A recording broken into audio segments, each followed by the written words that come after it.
ये मेरे शौहर के आंसू हैं जो अपने गुनाहों की माफी तलाशी के वक्त गिरते हैं और उससे ये चटाई भीग जाती है। मैं अपने शौहर की ये नेकी बताना नहीं चाहती थी। यहाँ तो इबादतें भी बड़ी अजीब होती हैं। अगर हम 10,000 का बकरा लाए हैं कुर्बानी के लिए तो हम ला चुके हैं, अब हमारा पड़ोसी हमसे अच्छा लाने की कोशिश करेगा 15,000 का, ताकि दिखा सके कि देखो उसका 10 का तो मेरा 15 का। हमारी इबादतों में भी अब खुलूस नहीं रहा। हम तो इंतजार करते हैं कि देखें हमारा विरोधी कब लाएगा, वो लाए तो उसके बाद हम लाएं। ये सूरत हाल हो चुकी है। आज इखलास निकल चुकी है, निकल चुका है। आज हमारे दिलों से इबादतों के अंदर भी इखलास निकल चुका है। मेरे भाइयों, इबादतों में जब तक इखलास पैदा नहीं होगा हमारी इबादतें कबूल नहीं होंगी, नहीं होंगी। तो फरमाया हजरत सईद इब्न जुबैर ने कत्ल हो जाना गवारा कर लिया, लेकिन मेरे प्यारे भाइयों अपने मुसलमान 2 सिपाहियों को फंसाना और उनको बेकसूर मरवाना गवारा नहीं किया। एक मुसलमान का दूसरे मुसलमान के साथ ये सलूक होना चाहिए। और ये सब कब होगा? कब होगा? ये मोहब्बत कब बढ़ेगी? जब हम चंद बुराइयों से बचेंगे। कुरान ने उसको भी एक तरफ बयान कर दिया। आज ये सारी चीजें क्यों हो रही हैं, उसकी वजह है अल्लाह ने बयान किया, या अय्युहल्लज़ीना आमनु जुतनिबू कसीरम मिनज़्ज़न्न इन्न बअज़-ज़न्नि इस्म वला तजस्ससू वला यग़्तब बअज़ुकुम बअज़ा। मुसलमानों, ईमान वालों, इज्तनिबू कसीरम मिनज़्ज़न्न, बहुत ज्यादा गुमान करने से बचो। इन्न बअज़-ज़न्नि इस्म, बाज़ बदगुमानियां इंसान को गुनाहगार बना देती हैं, गुनाह का मुर्तकिब कर देती हैं। बदगुमानी से बचो। आज सबसे बड़ी बात यह है कि हमारे समाज में बदगुमानी फैली हुई है। अगर हम किसी के मुखालिफ हैं, किसी के दुश्मन हैं और हमारा विरोधी अगर छत पे चढ़ा हुआ है अपने घर की छत पर और हम मस्जिद से निकल रहे हैं और हम पढ़ रहे हैं सुभान अल्लाह सुभान अल्लाह सुभान अल्लाह अल्हम्दुलिल्लाह अल्लाहु अकबर पढ़ते हुए जा रहे हैं और हमारी नजर अगर छत पे खड़े हुए हमारे दुश्मन से मिल गई और उसने हमें मुंह चलाते हुए देखा, हम पढ़ रहे हैं सुभान अल्लाह, हम पढ़ रहे हैं अल्हम्दुलिल्लाह, लेकिन वो समझेगा ये कमीना हमको गाली दे रहा है कि नहीं? ये सूरत हाल है, यही बदगुमानी है। अरे भाई हम मस्जिद से निकले, लेकिन अब चूंकि नजरों से नजरें मिल गई विरोधी से, नजरों से नजरें मिल गई दुश्मन से, तो अब हम क्या समझ, वो क्या समझ रहा है? कमीना गाली दे रहा हमको। अब वो भी अभी मन ही मन में तेरी माँ का, तेरी बहन का, वो भी कह रहा होगा, जबकि हम कुछ और कर रहे हैं। मेरे भाइयों, कुरान ने कहा इज्तनिबू कसीरम मिनज़्ज़न्न, बहुत ज्यादा गुमान मत किया करो किसी के बारे में। इन्न बअज़-ज़न्नि इस्म, बाज़ बदगुमानियां इंसान को गुनाहगार बना देती हैं। गुनाहगार कैसे बदगुमानियां कर सकते हो? और जरूरी नहीं है आप जो सोचे हम भी सोचें और दोनों की सोच एक जैसी हो, ये जरूरी नहीं है। मैं डॉक्टर हूं, इस साल मौलाना मोइनुल हक फैजी साहब भी डॉक्टर हैं। रास्ते से आदमी चला आ रहा लंगड़ाते हुए, ऐसे करते हुए चला आ रहा, ऐसे जर्जीस साहब कहने लगे, मौलाना साहब, मोइनुल हक साहब, ये आदमी लंगड़ाते हुए आ रहा है, आपका क्या ख्याल है इसके बारे में? मेरा ख्याल तो, मेरा तजर्बा तो ये कहता है कि इस आदमी के पैर में मोच आ गई है, इसलिए ये लड़खड़ाते हुए चल रहा है। मोइनुल हक साहब कहते हैं कि नहीं नहीं नहीं, मैं भी डॉक्टर हूं, मेरा तजर्बा कहता है इस आदमी की रीढ़ की हड्डी में दर्द है, कमर में दर्द है, इसलिए लड़खड़ाते हुए चल रहा है। मैंने कहा नहीं साहब, मेरा तजर्बा ठीक है।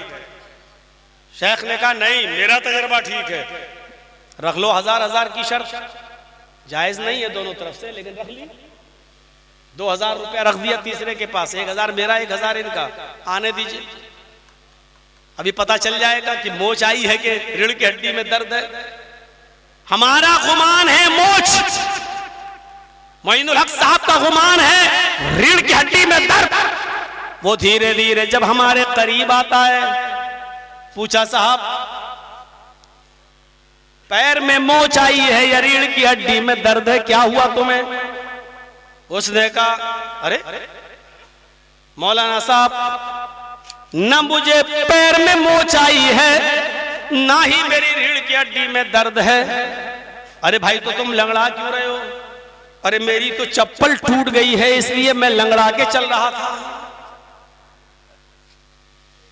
गौर कीजिए, जरूरी नहीं कि हम जो सोचें और दूसरा जो सोचे दोनों के गुमान सही हो, दोनों के गुमान भी गलत हो सकते हैं और कोई तीसरी वजह भी हो सकती है। कुरान कहता है या अय्युहल्लज़ीना आमनू इज्तनिबू कसीरम मिनज़्ज़न्न इन्न बाज़-ज़न्नि इस्म। ईमानो वालो तुम ज्यादा गुमान करने से बचो, ज्यादा बदगुमानियां इंसान को गुनाहगार बना देती हैं। ज्यादा बदगुमानियां इंसान को गुनाहगार बना देती हैं। इमाम औज़ाई रहमतुल्लाह अलैह का नाम सुना होगा, बड़े नेक और बुजुर्ग आलिम दीन गुजरे हैं। अपने घर पे सुबह उठकर कुरान की तिलावत कर रहे थे। इनके पड़ोस में रहने वाली एक औरत इमाम औज़ाई रहमतुल्लाह अलैह की बीवी से मिलने के लिए आई। इमाम औज़ाई रहमतुल्लाह अलैह की बीवी से मिलने के लिए आई, दरवाजा खटखटाया। इमाम औज़ाई ने दरवाजा खोला तो सामने एक औरत खड़ी है। पूछा जी कहिए, कहा आपकी बीवी से मिलना है।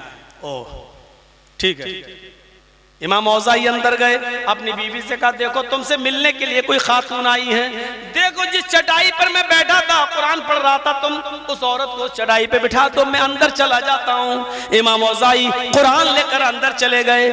उस औरत को इमाम औज़ाई की बीवी बाहर से अंदर बुलाती हैं और उसी चटाई पर बिठा देती हैं। चटाई भीगी हुई थी, चटाई गीली थी। उस चटाई पर बैठते ही उस गांव की औरत की शलवार पीछे से पूरी भीग गई, जैसे बैठी वो पूरी यहाँ भीग गई। इमाम औज़ाई रहमतुल्लाह अलैह का बच्चा वही खेल रहा था और इत्तेफाक से उस बच्चे ने अपने कपड़े ही में पेशाब कर लिया था। इस औरत ने उस बच्चे को देखा, उसके कपड़े में पेशाब देखा नहीं भीगा हुआ। उसने सोचा कि ये बच्चा इस चटाई पर बैठा था और इस चटाई से उठ के गया होगा और इस लड़के ने इस चटाई पर पेशाब किया। इस पेशाब की वजह से मेरी शलवार पूरी की पूरी पीछे से भीग गई। उठियो कहने लगी ये क्या किया तुमने? मुझे इस चटाई पर बिठा दिया जहां आपके बेटे ने पेशाब किया है और उस पेशाब वो मेरे कपड़ों में लग गया है। इमाम औज़ाई की बीवी कहती है बहन घबराने की जरूरत नहीं है, ये पेशाब नहीं है, बैठो इत्मीनान से, तुम्हारा कपड़ा नापाक नहीं हुआ है, किस मकसद से आई हो वो बताओ। वो बहस करने लगी, मैं कैसे मान लूं ये पेशाब नहीं है? तुम्हारा बच्चा अभी भी उसका कपड़ा भीगा इस चटाई के पास से ही गया है, तुम कहती हो पेशाब नहीं है, देखो तो सही।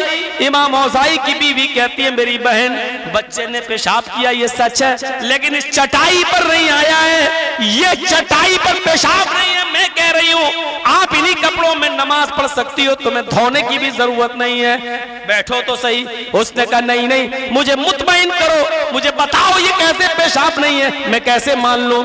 जब बहस बहुत आगे बढ़ गई तो इमाम औज़ाई की बीवी ने कहा सुनो बहन अब तुम मजबूर कर रही हो मुझे बताने के लिए, इसलिए बता रही हूं, गौर से सुनो, ये पेशाब नहीं है। फजर की नमाज पढ़ाने के बाद मेरे शौहर इमाम औज़ाई इसी चटाई पर बैठते हैं, कुरान की तिलावत करते हैं, सूरज निकलने के बाद रो रो कर दुआएं मांगते हैं, तौबा करते हैं, गिड़गिड़ाते हैं, इतना रोते सजदे में कि उनके आंखों के आंसुओं से ये चटाई रोज भीग जाती है। मेरी बहन जिसको तुम बच्चे का पेशाब समझ रही हो वो बच्चे का पेशाब नहीं है, मेरे शौहर के आंसू हैं जो अपने गुनाहों की माफी तलाशी के वक्त गिरते हैं और उससे ये चटाई भीग जाती है। मैं अपने शौहर की ये नेकी बताना नहीं, नहीं चाहती थी, क्योंकि वो ये काम मस्जिद में भी नहीं करते सबके सामने। वो अपने रब को इसी चटाई पर गिड़गिड़ा कर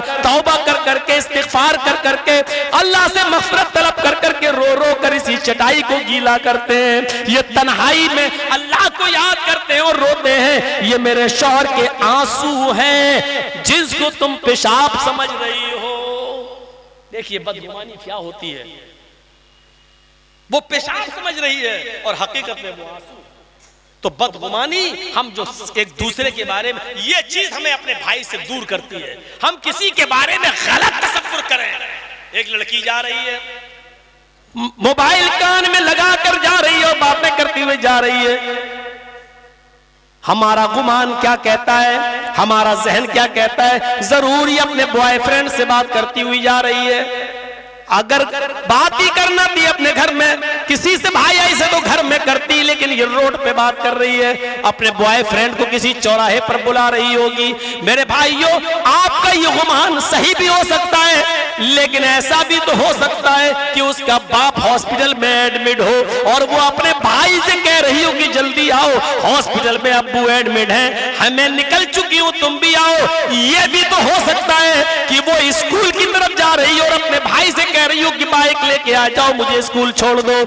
कोई भी, ये भी तो बात हो सकती है। हमारा गुमान एक तरफ ही क्यों जाता है, दूसरी तरफ क्यों नहीं जाता है? कुरान इसी को कह रहा है, या अय्युहल्लज़ीना आमनु इज्तनिबू कसीरम मिनज़्ज़न्न इन्न बअज़-ज़न्नि इस्म। आई मुसलमानों, एक दूसरे के बारे में ज्यादा बदगुमानियां मत किया करो, ज्यादा बदगुमानियां करने से बचो। बाज़ बदगुमानियां इंसान को गुनाहगार बना देती हैं, बाज़ बदगुमानियां इंसान को गुनाहगार बना देती हैं। तो मेरे भाइयों, पहली चीज ये है कि हम किसी के बारे में बदगुमानी न करें, न सोचें क्या कर रहा क्या रही, वो जाने।